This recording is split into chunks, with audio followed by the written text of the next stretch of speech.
Dinâmica, aula 3, parte B, ainda sobre a segunda lei de Newton, vamos falar agora sobre força e movimento. Na tela nós temos um veículo espacial, tá? O vetor velocidade indica a direção e sentido do movimento.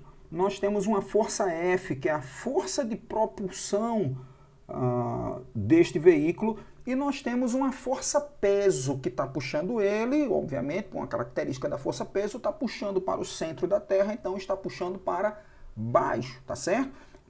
Importante observar que a força de propulsão tem sentido oposto à força-peso, porém o módulo da força de propulsão é maior do que o módulo da força-peso. Consequentemente, a gente conclui que a força resultante sobre a nave está na direção vertical, sentido para cima.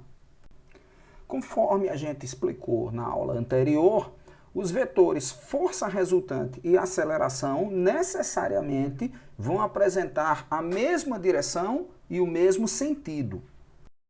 Nesta situação, como os vetores aceleração e velocidade apresentam a mesma direção e o mesmo sentido também, nós temos um movimento retilíneo acelerado. Por que acelerado? Porque aceleração e velocidade apresentam o mesmo sentido.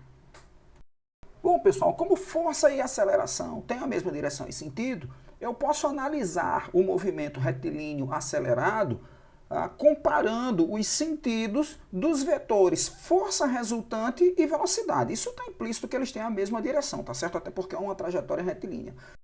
Conclusão, eu tenho um movimento retilíneo acelerado quando a força resultante está na mesma direção e sentido que o vetor velocidade.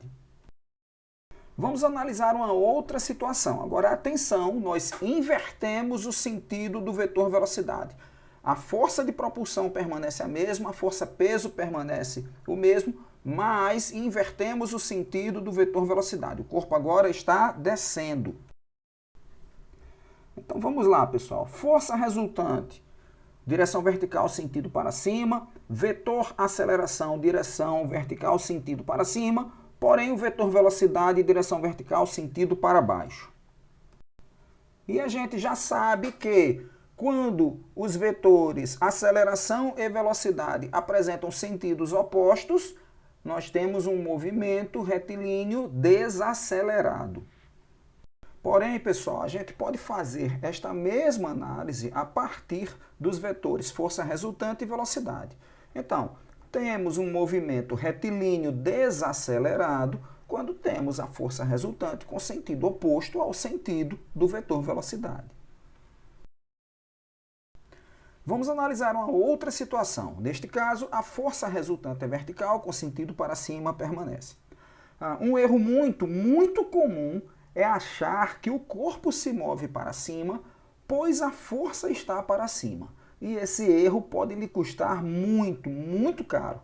Então lembre-se, pessoal, antes que seja tarde demais, quem determina o sentido do movimento é o vetor velocidade. Não é o vetor força resultante que determina para onde que o corpo vai. Quem está descrevendo aí para onde que o corpo está indo é o vetor velocidade. E neste caso temos um movimento desacelerado, pois os vetores força resultante e velocidade apresentam sentidos opostos. E o veículo se move para baixo. Por quê? Porque este é o sentido indicado pelo vetor velocidade. Neste outro exemplo, eu tenho um movimento acelerado para cima. Por que acelerado? Porque os vetores força resultante e velocidade têm a mesma direção e sentido. Por que para cima? Porque este é o sentido indicado pelo vetor velocidade. Vamos fazer um resumozinho, pessoal. Então, vamos lá. Força resultante. Eu tenho duas opções. Ela pode ser nula, ela pode ser não nula, tá? Diferente de zero. Se a força resultante é nula, eu tenho duas opções, ou MRU, movimento retilíneo uniforme, ou repouso, massa. Se a força resultante é não nula, então necessariamente o corpo apresenta aceleração. Agora vamos analisar força resultante e velocidade. Se estes dois vetores estão na mesma direção, eu tenho uma trajetória retilínea. E, tendo uma trajetória retilínea, se estes dois vetores apresentam o mesmo sentido, eu tenho um movimento acelerado. Se estes dois vetores, força resultante e velocidade, apresentam sentidos opostos, eu tenho um movimento desacelerado.